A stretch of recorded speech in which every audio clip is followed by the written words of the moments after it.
Good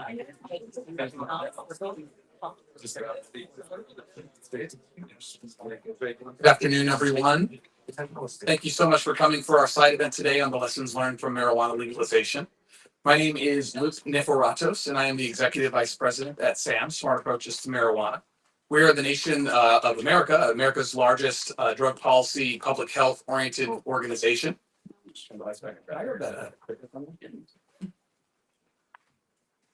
And we are a nonprofit organization based in the United States. We have an award-winning science advisory board of researchers on marijuana from Harvard, Princeton, Yale, who review our work. And we lead with the cutting edge science. So a lot of what you're going to hear today is cutting edge science, the latest research, how these policies of commercialization are going in the United States, and as well as towards the end a little bit in Europe as well, because we've recently released a European report. So you're going to hear from two speakers today. First is our founder and CEO, Dr. Kevin Sabet, a former three-time White House advisor, who's recently published a book called One Nation Under the Influence, touching on all the issues of drug policy. But today we're going to be specifically focusing on marijuana policy. After Dr. Sabet, you're going to hear from Laura Stack, who, like me, is from the state of Colorado, the first state in the United States to legalize and commercialize marijuana. And she has a very deeply personal and resounding story of why she's involved on this issue, why she founded Johnny's Ambassadors, which has been a tremendous success in educating parents across the United States and now internationally as well. So I'm very much looking forward to that presentation also. So without further ado, I'll turn over to Dr. Kevin Sabet. Thank you so much.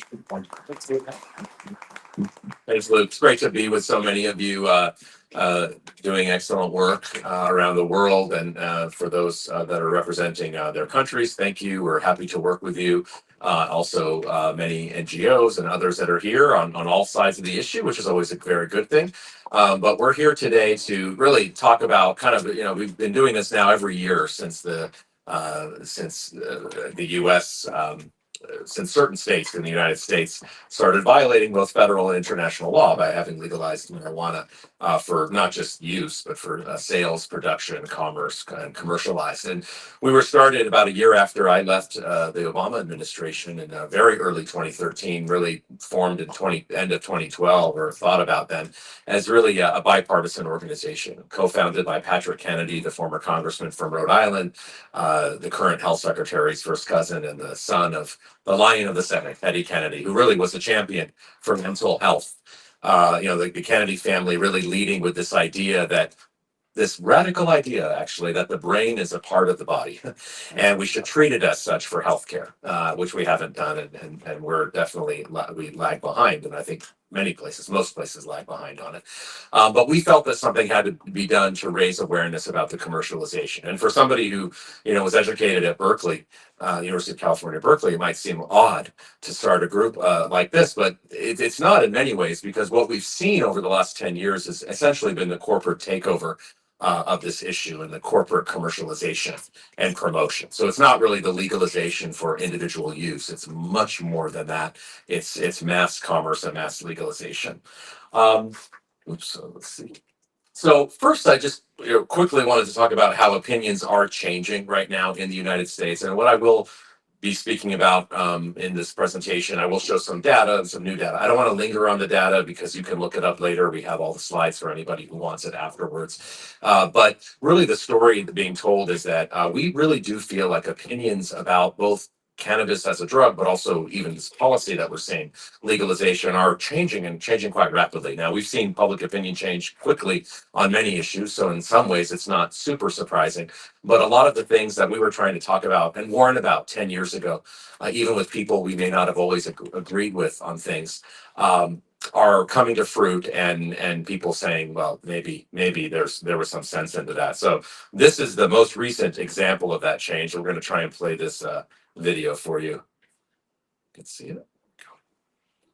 This week, we published an editorial that we have been working on for a long time, in which we're calling for increased regulation of the pot industry. I really did buy into a lot of the legalization arguments. More people now use pot daily in the US than use alcohol daily. I think it's something that we should worry about. These policies are not working out the way people had hoped. There are a lot of concerns about how cannabis legalization is working out in a bunch of places. Let's acknowledge that legalization has had real downsides. What do we do about that?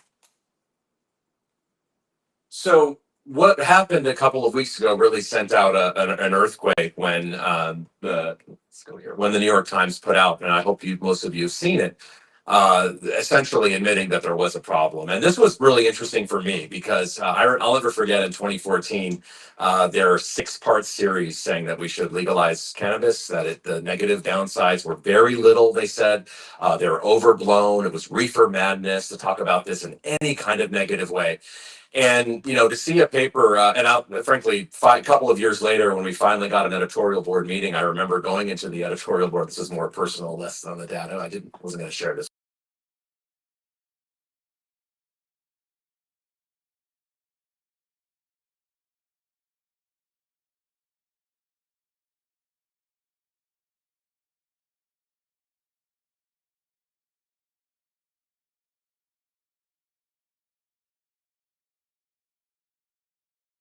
It felt like, and then so to see this really out of nowhere, in some ways, because we actually did not know what was coming. Sometimes we do know, and I'll be freely admit, this time we did not know this was coming. And to see that essentially the Times editorial board was doing a total 180 on their thoughts on marijuana was pretty incredible. Now, full disclosure, their answer to this was not to repeal legalization. So I'll be very honest with you. Their answer to it was, well, we should just try and regulate it better. There are other models. We should look to those. So I'm freely acknowledging that. Now, that's obviously where we disagree because really the only model to have prevailed, the only model with any political gravitas, the only model with any funding behind it is the model that we've used in the United States for every other product we have, which is mass commercialization. We don't have, trades and products where we have, in some countries, you all have, massive state, national monopolies, huge restrictions. That's really not a model in favor. That's very, very much in the minority. And so it's very clear, though, that the overall sort of sense of this was very dramatic, and it was very dramatic among leaders from across the spectrum. Then we had another network that's after many years of being on the network as, in fact, somewhat of an analyst. I was on CNN multiple times in the early 2010s. It really was, boxed. We were boxed out. It was not part of the narrative of that media. And so not only the New York Times, but then we saw CNN also do a mea culpa, and maybe we'll just play that so you can kind of see where public support has gone. And don't take it from me; you can take it from them. You can't hear it. Okay. Well, you can see this. So these are the states that legalized marijuana from 2020 to now. 24 states that legalized marijuana from 2012 through 2023. And then in the last 2 years, it has been absolutely zero. And in fact, we're okay. Well, we'll go forward. But the point being essentially that, there's just been, the support has really gone way down. And again, why is that? I think it's because we're actually seeing the effects of what's happening. It takes a while. I like to say sometimes we have to burn our hand on the stove to be convinced that the stove is on. And so what we've seen is just a big, big reduction in that. And you also see that in some of the public opinion that I'll show. We also now have sitting governors, even people up for re-election, that are calling for a full repeal of their policy. Oklahoma, the governor there, and you might be thinking Oklahoma, well, how would they, aren't they a very conservative state, and why would they even have marijuana? Oklahoma has more marijuana stores than Colorado does. It has way more per capita than California. It has become a hub for transnational crime with the different, because what they did is they took medical and they made it like legalization. It's nothing to do with medicine. We don't have to play that, but essentially the governor of Oklahoma has come out very publicly. He used his State of the State address to come out and say, we need to put this back to the vote of a people and repeal our marijuana laws. That was huge. 7 out of the last 10 states that have voted on this have rejected it. And when you look at public support especially among the GOP, which had a slight increase around the sort of early Trump years in 2016, but also independents and even sort of just general voters and likely voters, we have seen a recent last couple of years real drop off. This corresponds with the Gallup poll. The Gallup poll's been asking about attitudes in the United States about marijuana for the last 50 years. And one of the questions they ask is, what effect does marijuana use have on society? And after years of it saying it has net positive effect, the last time they did the study about a year and a half ago, they came out, it was the opposite. It was a majority saying negative effect on the individual, negative effect on society. Now, I'm not saying that this means that tomorrow all the laws are being repealed and, there's a massive change that's gone from 20%, against to 80% again. Well, I'm not saying that. What I'm saying is we are seeing a change. You could say slow and steady, but you now have mass media, coming along, which you really didn't have before. On top of all this, there was in some ways, a real bombshell report from the Cochrane Review, which just came out in late January. And many of you know the Cochrane Review is the gold standard for meta-analyses, which essentially found that even for medical marijuana, for the things that were used for medical marijuana and recommended, when they look at all the studies done, essentially they're not finding clear evidence. So again, sort of why is the tide turning? I think the tide is turning because of really three main issues that commercialization has led to in the United States and in some other places where it's tried. First is the potency skyrocketing. Second is the addiction. Third is the mental health concerns. On the potency, we now have products that we never had before. But thanks to commercialization and the innovation that comes with when you legally sanction something, we now have much more harmful products than we've ever had. Some of the young people in the room, my friends at SSDP and elsewhere, may not remember, thank God, the time when you weren't alive when we were going to restaurants when we were 10 years old and they would ask us smoking or non. When you bought an airplane ticket, you could sit in rows 10 to 20 were the non-smoking, and then 20 to 30 were smoking. And somehow that was going to divide us. We've had this real change in smoking, but the reason we even ever had that and got there was because after thousands of years of the human race using tobacco products relatively harmlessly. I mean, Thomas Jefferson called it a mild throat irritant. Very few we did not have the incidence of lung cancer. But what happened in the early 1900s with tobacco, as you know, the commercialization of tobacco created the biggest WMD we've had in human history, which was the cigarette. So for the first time, we had a rapid, easy onset way to ingest tobacco and nicotine and other, chemicals and things that were added to make the drug more addictive. And I feel like we have somewhat of a parallel now with marijuana, something that's been used for thousands of years, of course, also, but now in a much more harmful, much more deadly forms than we've ever seen. So in California, we just found out yesterday, too late to update the slides, vaping has now overtaken smoking in the market of cannabis. That is a remarkable change. The fact that you've had been sort of this culture of joints and smoking that's now majority replaced with Gen Z and younger, because of vaping. And so when you do vape, and obviously, that's a different way of taking it in, but you can have much more higher potency when you do that versus when you're smoking what we would call the flower. And so I think we're seeing a very similar thing with cannabis commercialization, is that you now have a much easier way to ingest much more rapidly and a lot more often.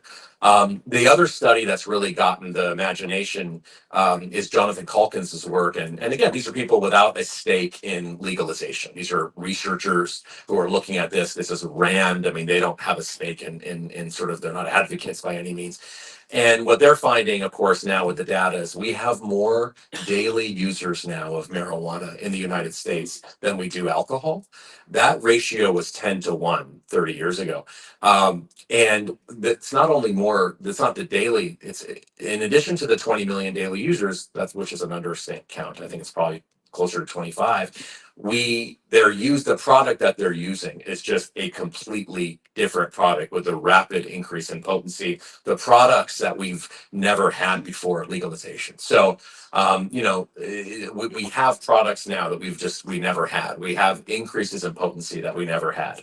And again, this has happened in this environment of normalization because we've allowed companies to take over and innovate this has happened. And by the way, we've tried to limit THC. We've gone to, for people that think we're just saying no, no, no all the time, we're realistic. We know in California they're not repealing marijuana legalization anytime soon, but we've gone to the legislature, we've gone to the governor, we've gone to the different states and said, we get that it's legal, okay. We don't like it, but okay, let's do some limits. Let's have advertising limits. Let's have potency limits. Let's have warning labels. We have warning labels for everything. I mean, you look at cigarettes, we have warning labels, we have ad campaigns. None of these things are adopted really anywhere in any meaningful way because of how powerful the industry is and how they rely on regular users to make money. You don't rely on occasional users, you rely on heavy regular users. And that's really the dynamic that we're seeing playing out. And I actually think this is the dynamic that is causing the backlash. When you've lost the New York Times, when you've lost Vice magazine, when you've lost CNN, something is changing. You've overplayed your hand, thinking that no one is going to care and that it's not a big deal. And I think now this is the sort of in many ways we're seeing this reversal because the perception of great risk of using once a month has gone way down. The levels of concentration. 197% increase in THC consumption when you consume more potent products. So that's because these potent products are more addictive. Now, some of you might be thinking when you look at the chart from earlier about alcohol, well, this is good news. It means more people are using marijuana than drinking. Actually, when you look at who is using marijuana, they are much more likely to be drinking than not be drinking. So when you can't really take those macro effects and necessarily boil them down to what happens on the individual level. That's what we call an ecological fallacy. And that's what we see a lot of people trying to say is that, well, it's better that they're doing this rather than doing that. I will be very clear, though, about alcohol as someone who doesn't drink. And I think alcohol is probably one of the worst drugs in society in terms of the societal effect. There's more death, violence, etc. from alcohol than fentanyl ever did, let alone other drugs. Let me be very clear about that. However, we are not seeing the psychosis, schizophrenia, and mental health concerns we are when much more occasional cannabis users versus the typical alcohol user. The typical alcohol user is using much lighter in terms of quantity than the typical cannabis user of the United States now. The typical cannabis user in the United States now is using multiple times a week, very high potency. That is not the typical drinker. And so what you're seeing with marijuana, with THC, the active ingredient, and the levels that we're seeing the suicide, number one drug for suicide in legalized states found in youth is cannabis. It's not alcohol. Number one drug for treatment for youth in the United States is cannabis. It's not alcohol. We're seeing big differences with regards to those two drugs for those thinking about that. Laura here today will sort of center us and remind us what that actually means for a family. Again, rapid increases in use. The big question, there were early studies about youth use in certain states showing no change. And we were, some people were somewhat surprised.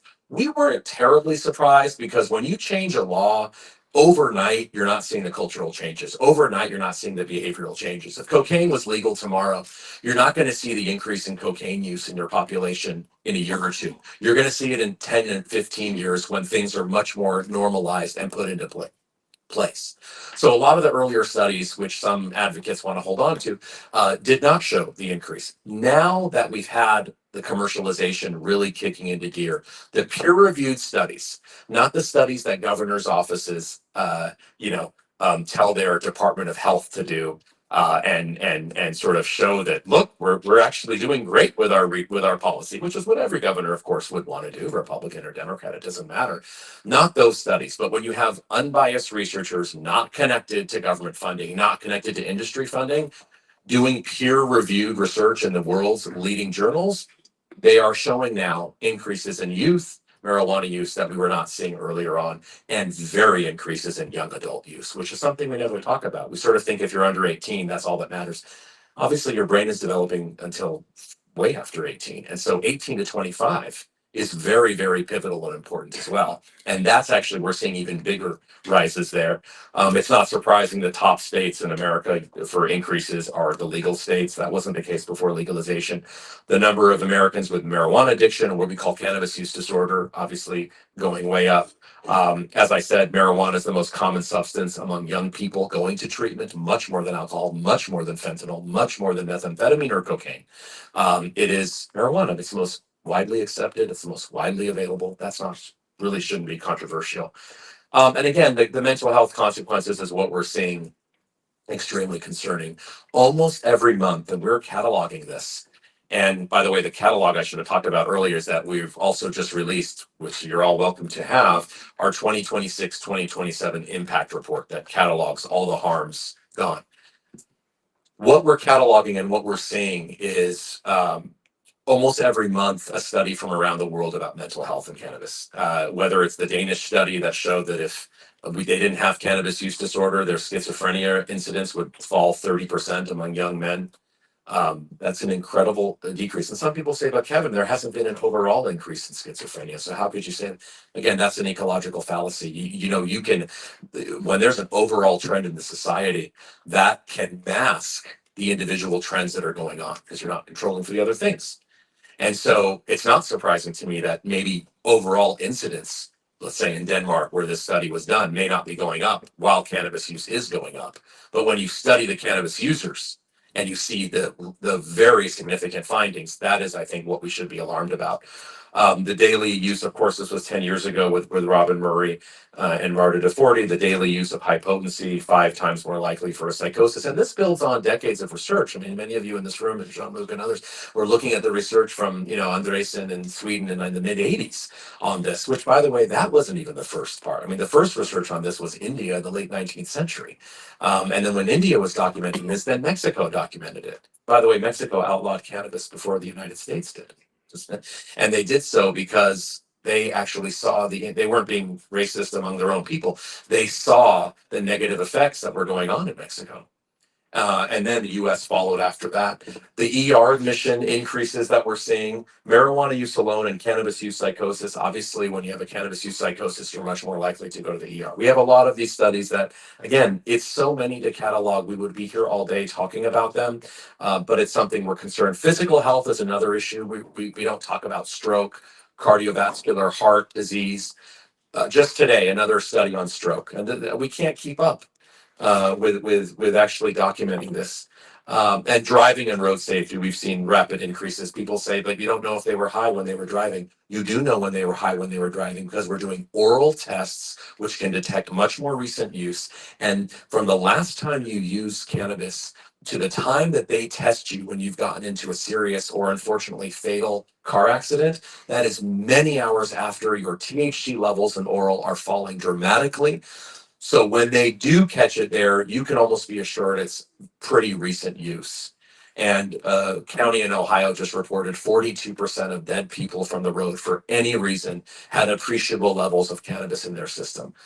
That's something that we are really watching. Obviously, hospital and ED admissions we're very concerned about. I'm not going to go into the detail. Poison control calls. Why are poison calls going up? Because we have products that Pablo Escobar couldn't have ever thought to put together, and those products are child-friendly, attractive candies, ice creams, gummies, et cetera, et cetera. We did not have these products pre-legalization. And don't tell me that, when your buddy in college used to make you pop brownies, that doesn't count. I'm talking about brightly colored, mass-produced, industrialized, kid-friendly products. This is why cannabis we weren't not using cannabis in 2016, folks. We were using it, trust me. We were definitely using it. And maybe some people in this room can attest to using it, but we were using it in 2016. The issue is, why is this rapid increase? This rapid increase is a result of mass industrialization, mass commercialization. And I think, again, it's one of the reasons why it is now not heretical to be rethinking this entire thing. The community impacts as well, of course, homelessness, crime, it's something that we were just watching. And the illicit market, one of the most attractive arguments we had for years was about the illicit market. We don't have a very big illicit market for alcohol. There's a very big one for cigarettes, but let's put that aside for a minute. We don't have one for alcohol. So why would maybe we wouldn't have one for cannabis or other drugs? The problem is, in the United States, we now have, in fact, in many states like Maine, like Oklahoma, like a lot of actually in rural America, we do have capture from transnational, mainly foreign criminal cartels, mainly Chinese, working with Mexican, working with others and domestic that are exploiting these laws and essentially are supplying the quote unquote market. 70% of the market in California in a recent study, it was found it came from the illegal market. These are supposed to be the legal regulated stores. Oregon, 85 to 90%. We're just constantly seizing. The seizures of cannabis are going up. They should be going down if this is not going to be part of the black market. But again, as we've seen with gambling and the recent, there's a huge issue we have with sports betting and others. When you legalize and legitimize something, you are also legalizing and legitimizing the illicit trade of it. This is why a lot of the transnational cartels, as many of you know, they're not in the drug business primarily. They're in the human trafficking business. They're in the logging business. They're in the mining business. And yes, they're also in the drug business, but they're able to exploit legal loopholes and legal industries. And that's really what we're seeing. The backlash is really continuing on the local level. Many of you might not know this. The vast majority of localities in US states that have legalized marijuana, where they have a choice, not all states they have a choice. Nevada, they don't have a choice. So lots of they don't, yeah, Vegas, we won't talk about that. But a couple of the states don't have the choice. But most of the states, we have something in our country, local control. It's very important. So if you think it's crazy that we have 50 different governments within one country, we actually have thousands of different governments because we have local.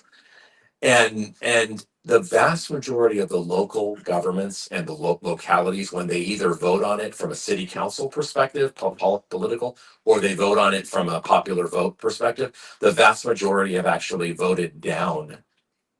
They don't want marijuana stores in their community. So, legal possession, fine.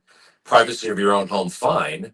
But we don't want the storefronts everywhere. And so this is one of the things that spurred repeal efforts in some of our bluest states. We have Massachusetts, a state that, they haven't voted conservative, and before my generation, it might have been. I don't even think that. I think Reagan might have been the last Republican to win the state of Massachusetts over Walter Mondale, 1984. That's what I'm thinking, and that state in Massachusetts is now going to have a ballot initiative to repeal not the individual use part of it, not the adults allowed to use in the privacy of their own home small amounts, but the sales, the commercialization, the production.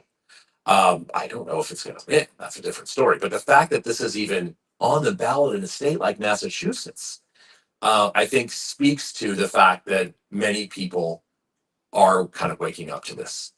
Maine is going to be voting on this the next year. Why Maine?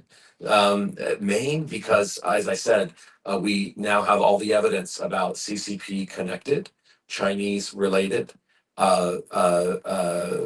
supply chains happening there, and all kinds of things happening related to foreign governments taking advantage of those legal laws. Arizona is also looking at this. I mentioned Oklahoma, Montana has a medical that's essentially legalization. So we're seeing this really happen around the country. We have all the resources on our website, including our impact report, which you can see 2026, 2027. And again, like I said, and I've said this to Steve and others before, if the policy was about our friends, our friends Steve, our friends Bo Kilmer, our friends, the late great Mark Kleiman, one of my mentors, others, getting Peter Reuter, who is here, and I would recommend everyone go to his side event on supply reduction on Thursday afternoon, based on their recent paper on fentanyl. Fascinating. If those five of the smartest people, and throw John Calkins in there, five of the smartest people to ever think about drug policy were in a room and could create the marijuana policy that we would have, and we wouldn't have outside influence, we wouldn't have corporate hedge fund managers, the stock market, the foreign investment, the criminal cartel. If we didn't have those, like the extreme capitalistic tendencies, if we didn't have those forces and we just had the five of the biggest brains in that's ever we've had the privilege to think about our issue in a room devise a marijuana legalization policy, I think it would be something that 99% of us in this room could get around. We could support. Yeah. But that's not the reality of what we're unfortunately what we're living in. And we're learning it every day when we go to state capitals and say, when we say, can you limit the THC content of concentrates, instead of 99%, can we make it 50%? I mean, remember, in the Netherlands, anything over 15% is considered super high potent. I mean, Robin Murray talks about skunk in England. Their skunk that was old news for us. And so, this is the problem is, and again, countries are different, and I acknowledge that, but this is the problem with trying to contain this. And this is where I think the New York Times gets itself in a little bit of a quagmire at the end by saying, they're so institutionally tied to legalization. I understand they had to sort of say, we're not saying that we want to repeal it. I get it. I get it. But when you talk about, when they're able to acknowledge this in a sober way, looking at this, looking at the facts, looking at the data, looking at the rapid rise of hours of intoxication per person, that's what we're talking about, and what that leads to. I think we would all really want to give this a second look. So you can scan for our entire impact report there. We also, I will just say, we have a white paper that we're releasing as well, which this is not about, but it's an overview of when you look at Europe and medical cannabis in Europe and some of the other issues in Europe. If you're interested in that, I'm not going to talk about that report right now, but you can get all of our information online, as you know.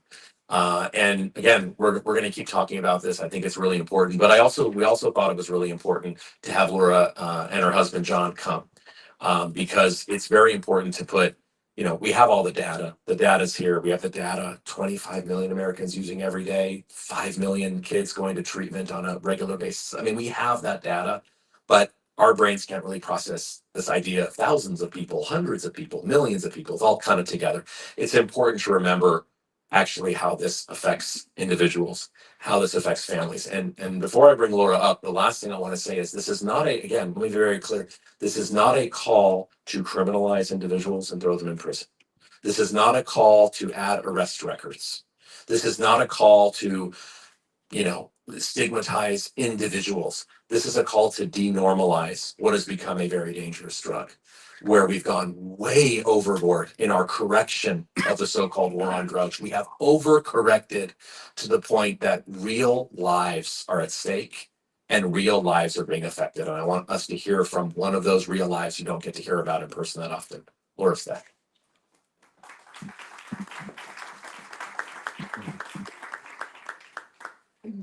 Thank you so much, Kevin and Luke, for sponsoring us, Sam for being here, and Laura. Hi. This is my husband, John's dad. We are from Colorado. Okay. And sadly, our son, Johnny, died by suicide when he was 19, after he became psychotic after using these high potency products that you heard about. We are from Colorado, ground zero. And our son, lucky us, was born right into this. Johnny was born in the year 2000. Marijuana was legalized in 2012. It came out into the dispensaries in 2014. And now he was 14 years old, a high school freshman, where he went to his first high school party where there was marijuana at the party. I know because he told us. We were very close as a family. We have an older daughter and another younger son, 16 months apart. They were the best of friends. Johnny, you can see from these photos, was sweet, loving, fun, all the preventive factors we talked about. We say, get them involved in sports. Johnny was an athlete. He ran cross country. He ran track. He was very musical, played the piano, played the guitar. Wicked smart. In the States, we have a placement exam in high school called the SAT. He got a perfect math score, 800 of 800. He had all A's, had a scholarship to Colorado State University, which he lost.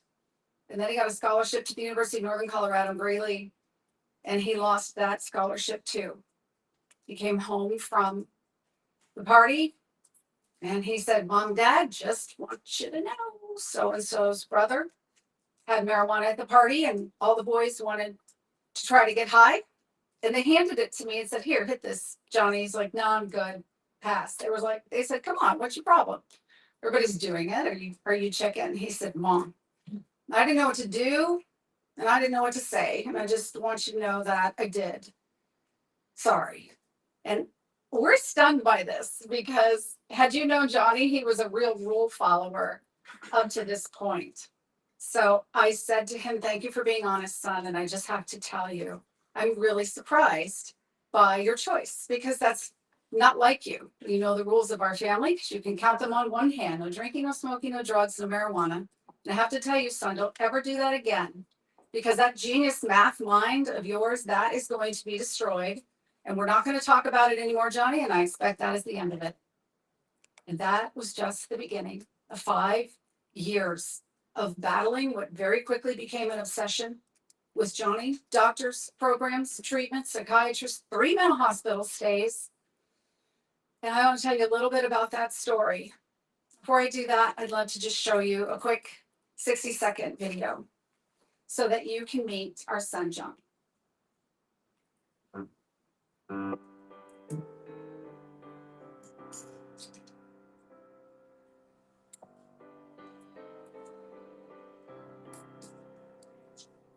Hi, I'm Johnny. I'm the serious one.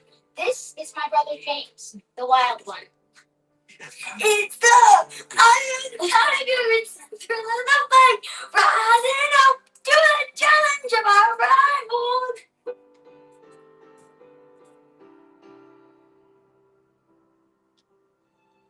Someday we'll all be gone, but lullabies go on and on.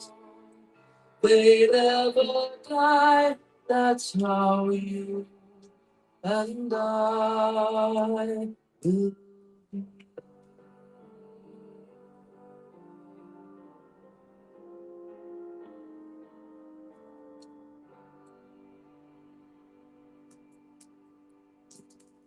That's Johnny when he was 19 years old. It was just about a month before he died. And sadly, on November 21st, 2019, at 1:03 in the morning, the woman in black came into our living room, said, Mr. and Mrs. Stackham with the coroner's office, and I'm so sorry to tell you that your son is deceased. And that was the last thing that we ever expected to hear. Obviously, the worst day of our lives. And we are still here telling our story, refusing to be silent, and letting people know what it looks like to be a victim of marijuana legalization. Johnny was a great kid, wasn't perfect, made a lot of really bad choices, but he did not deserve this. And he should never have had access to these crazy, potent products. When marijuana was legalized, when he was 14, he looked like this. Just such a great kid. No mental health history. We don't have family history of mental illness in our family. Just a wonderful young man with his future ahead of him. But I have to share that when he told me that he was using marijuana, John and I actually thought to ourselves, what?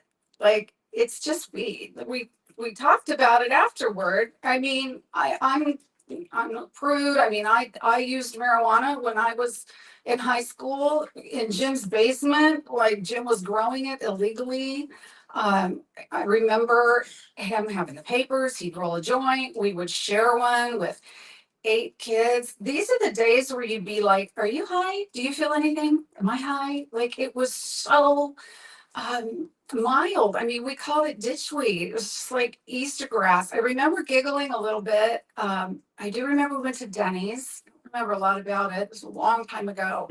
But I didn't use marijuana again after high school. I just didn't care for it. And so when we got married and had kids and grew up, and now Johnny's using in high school, I'm thinking he's talking about the same stuff I used in Jim's basement. right? I had no concept that anything had changed, that he was vaping, that we didn't, wax was his drug of choice. We didn't have any concept of what a nectar collector was. I mean, we were suddenly thrust into this world that we didn't understand. With the vapes, with the high potency THC oils, this was revolutionary. When you could put this into a device, very much like a Juul with e-cigarettes and nicotine, and now you can have these high potency THC oils. If I smoked a joint by myself back in Jim's basement at 2% potency, rolled a half joint and smoked it by myself, which we never did, we always shared it, it'd be maybe 5 milligrams of THC. In a cart at 80% with a gram, you can have 800 milligrams of THC in a very small cartridge. If you take a dab, there's no serving size. There's no, what is a serving size of resin or shatter or wax? I mean, there's no standards. It could be 200, 250, 300 milligrams of THC if you take a dab. The kids have no concept. Edibles, this is some trash John found in our yard in Colorado. Rob Hots, you see here, there's 1,000 milligrams of THC. One serving of an edible in Colorado is 10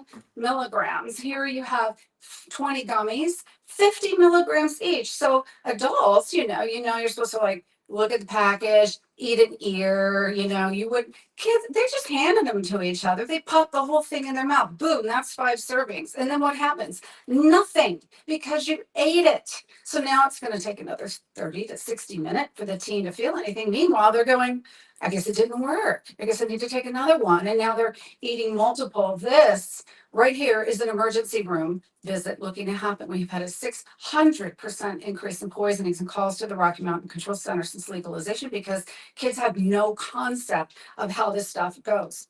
All of the products that are available, crystal, 99% pure, butane hash oil, shatter, resin, ambrosia, sugar, batter, all of these diesel wax, these aren't plants. And hey, I think in Colorado, when we legalized it, I think the adults were voting for Jim's basement weed. Giggle, pass it around, go to Denny's, and what the kids got instead were these things.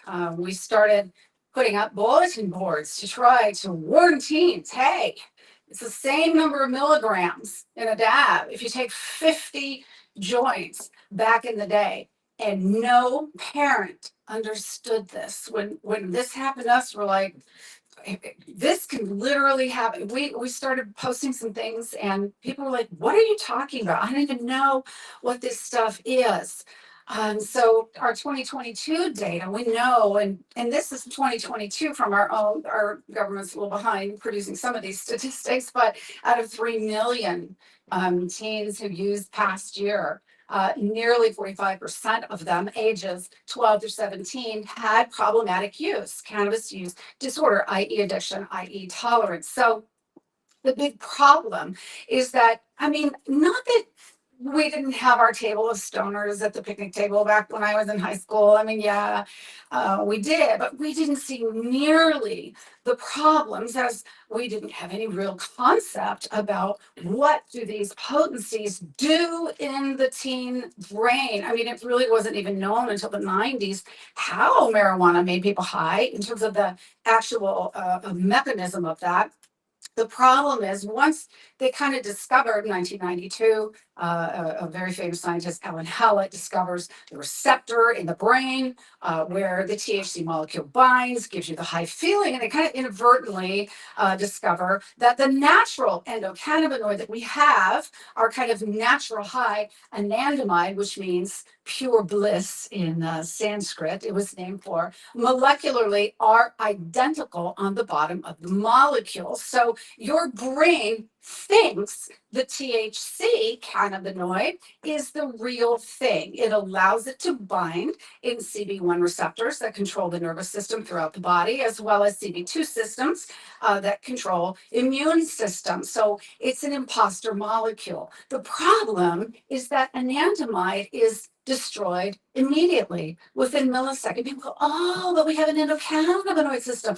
Weed was made to be in our brains. It's like, no, actually, that's not true. It is a partial agonist. You notice at the top that it is different. THC, however, is a lipid. It is lipophilic, which means it is fat soluble. Kids don't understand, hey, if you get drunk, it's out of your body in 24 to 48 hours. That's water soluble. You pee it out. You use THC, that is a lipid. It sticks in that receptor and it stays there for 4 weeks, thereby blocking the receptors in the brain. The child's brain, 25, they say for women. Now, new studies are showing up to 32 years old for young men. I don't know if we need a lot of commentary on that, but that as the brain is forming, particularly in areas of cognition and learning, the hippocampus, the prefrontal cortex, that it changes the very development of the brain. Listen, we don't talk, we mostly do high school and middle school assemblies now, and we tell the teens, look, we're not comparing substances here.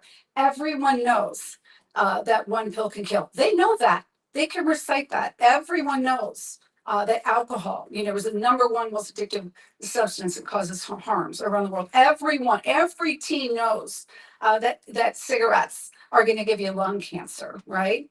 But very few understand that THC is a different mechanism in terms of brain development. They don't understand the harms. They've been sold a bill of goods. They've been told that it's medical. Our son goes and gets a medical marijuana card when he was 18 years old. Why? I have no idea. The police gave me his phone after he died, and we were able to see videos and photos that he took. And many people don't understand the impacts of what's going on in the teen brain. We can see now through MRI studies, SPECT scans, some of the problems that happen. This particular study was done in 2021. They took 799 14-year-olds and did MRI scans on their brains.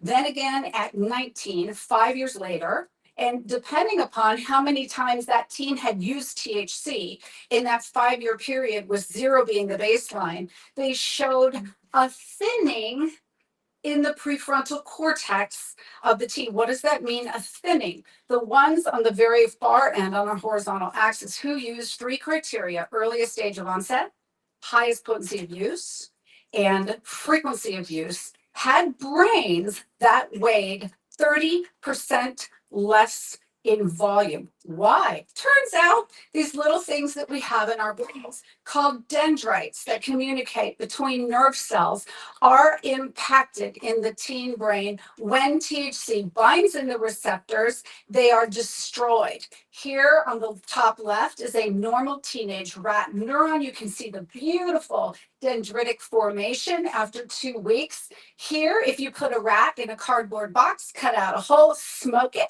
for 24 hours, poor rats don't want to get high, but they make them get high. You can see that the dendrites have turned green. In neurology, they call this hypofrontality. The dendrites are arrested. They are no longer developing. That's why when you talk to a parent who says, my teens started using at 14 and now they're 18, but they still act like they're 14 because their brains are not forming. Not that marijuana is guaranteed to be harmless for anyone, but in the teen brain, it is particularly harmful. And that is why we must protect our teens. Look what happens after 2 weeks of using. The dendrites have all been pruned off. There's a process in the brain called apoptosis, which is the controlled pruning away of pathways that are not needed. And this goes into hyperdrive in our young people, affecting learning, memory, IQ points, dropping out of school, how much money they make, satisfaction, and unfortunately, mental illness. Johnny, wow, it's such a long story. But by the time he was 16, he started to drop out of activities. And we were doing everything that you could do. We got no support, no help. Nobody would believe us. Nobody would give him treatment. Oh, marijuana is not addicted. They told him to tell the psychiatrist he was addicted to LSD. He's like, what? I am not going to say I'm addicted to LSD. He stopped playing sports. And he would tell me, he'd be like, Mom, I'm getting straight A's. Obviously, this isn't hurting me. And it didn't look like it was hurting him until it did.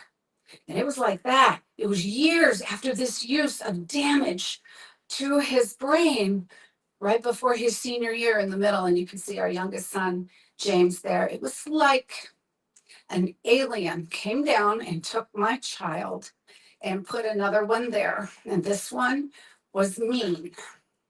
And he would call me names, and this did not go over very well in our family. It was, he stopped wanting to go to school. He wouldn't do his chores. He was defiant. He would hit his pen right in front of us and be like, you can't make me go to school. You can't make me stop. And he, sure enough, at 18 years old, moved out of the house. He graduated from high school with 4 D's. His GPA was so high. He walks the stage with honors scores. He is so high here and goes to Colorado State University on his scholarship. And he is there for 2 weeks. And we get a text from him. He said, I've been dabbing nonstop with my roommates for 2 weeks and I feel like killing myself every day. I get that in a text. Obviously, he loses his scholarship. He has to drop out of CSU. He comes home. He does have a suicide attempt, which we caught. He goes back into the mental hospital. He comes out, and all of a sudden, his brain clears. He hasn't been sober from THC in 4 weeks, in years, and the aliens bring him back. And he is sweet again, and he is scared, and he's like, whoa, I'm never going to use THC again. He goes to college. Look at that smile. He's sober. He gets another scholarship. He's at UNC, and he's there for just a couple months and texts me that he's back to using again. I'm like, Johnny, why? You know what this did to your brain? He's like, oh, my brain's fine. It's healed. Mom, if you don't use here, like, you can't even make any friends. He's there for another few weeks, and we get a phone call in the middle of the night. It's 3 o'clock in the morning. And he said, Mom, somebody has bugged my dorm room. And I'm like, what are you talking about? Who bugged your dorm room? Because it's the FBI. This is an FBI base. My son has completely lost his mind. He's talking about the mob being after him and people are watching him and everybody knows everything about him. He loses that scholarship, has to go to the mental hospital again, where they get him sober. Once again, he recovers. We have to go clean out his dorm room. And after I got his phone, I just want to show you some of the things, like, here's a snap. You can see him getting really suspicious and really paranoid. Like, iPhones really be trusted, though. Here's what we found in his dorm room, where we're like, what? We're holding it up to his roommate, like, what is this? He's like, Dabs. We were still so clueless about what the products were that he was really using. And in the mental hospital, they gave us a notebook that he had been writing in as part of his therapy. I want to show you some of the things that he was writing when he was in the psychosis. He said, here is set up by the mob. He says, here, UNC is secretly a military base, and the whole world knows about me. The doctor comes in, he's like, well, man, we tested him for everything. Mr. Ristak, it's just weed. The nanograms per milliliter in his blood from the wax are off the chart. We've tested him genetically. We've done the genome. We don't see any genes for schizophrenia. So this is the diagnosis they give him. THC abuse severe. I'm like, what is that? They're like, it's just weed.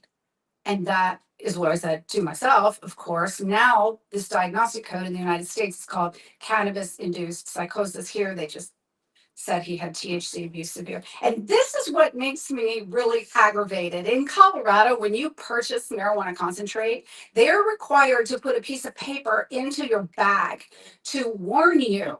They know this. This is from the Colorado Department of Public Health and Environment. Warning!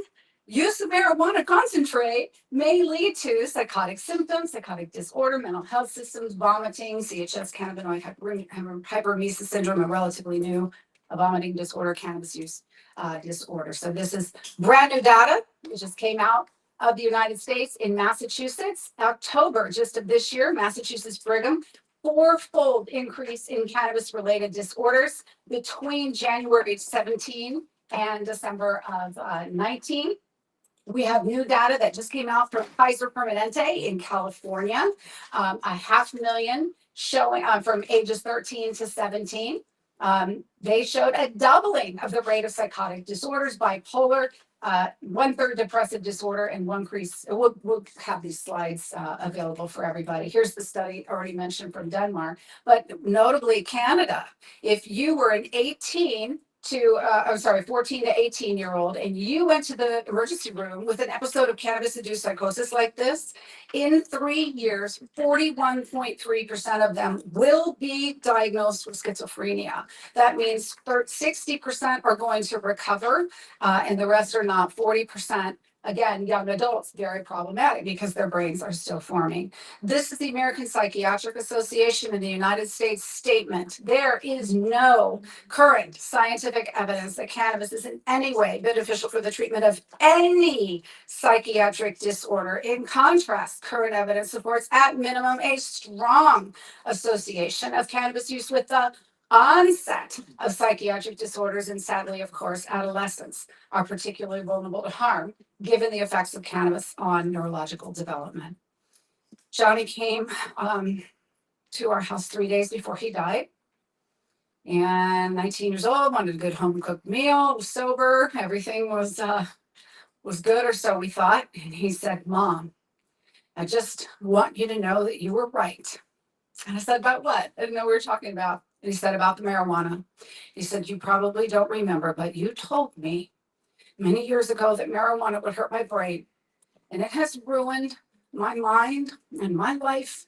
And I'm really sorry, Mom. I love you."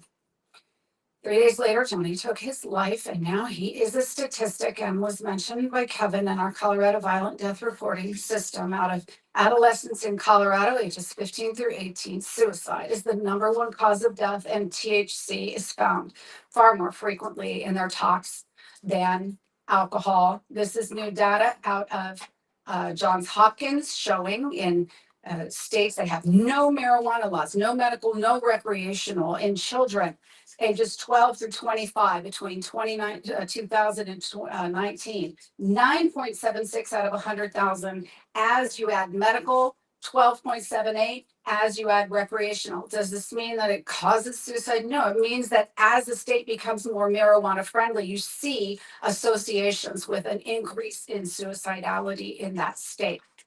We have brand new data that just came out and I would love to share these slides, but obviously this makes a case for policy, early screening, pediatrics, limits, health warnings, restrictions on potency, and preventive and mental health. When Johnny died, it was right before the holidays in 2019, and you all remember what happened in early 2020, right? So it was COVID, and we were alone, and we were locked down, and I started to, I had nothing else to do, started to write. I was desperately afraid that I was going to forget what happened to Johnny and his life.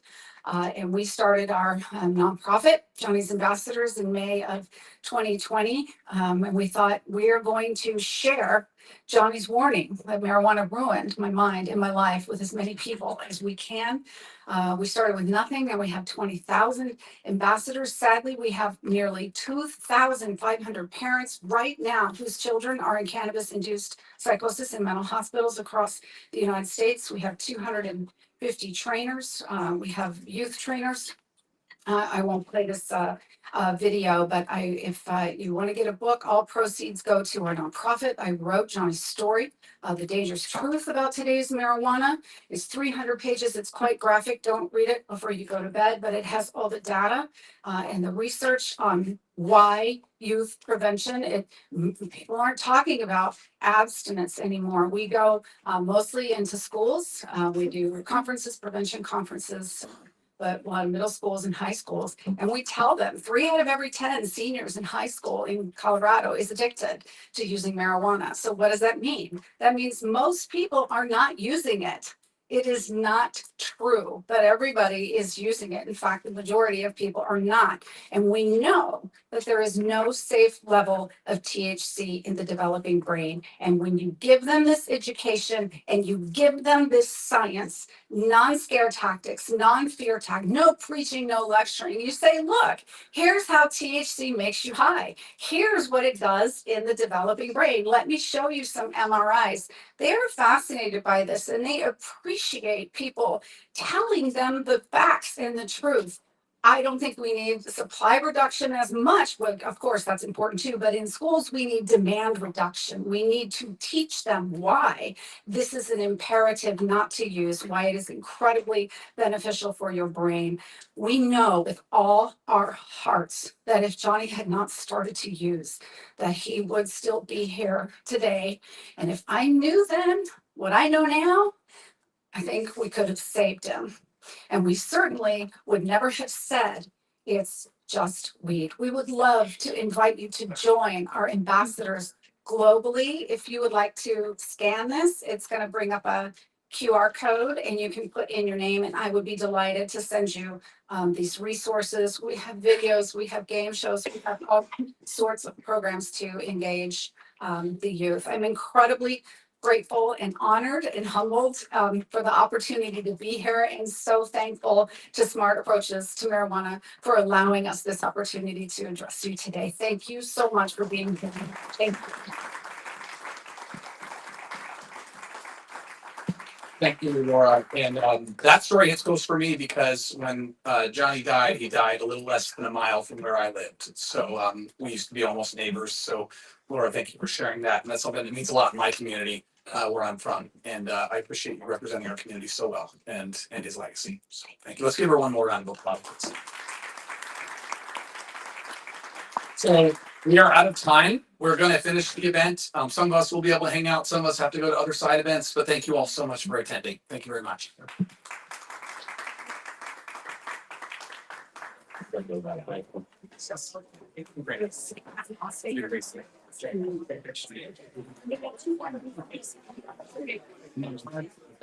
You're actually great.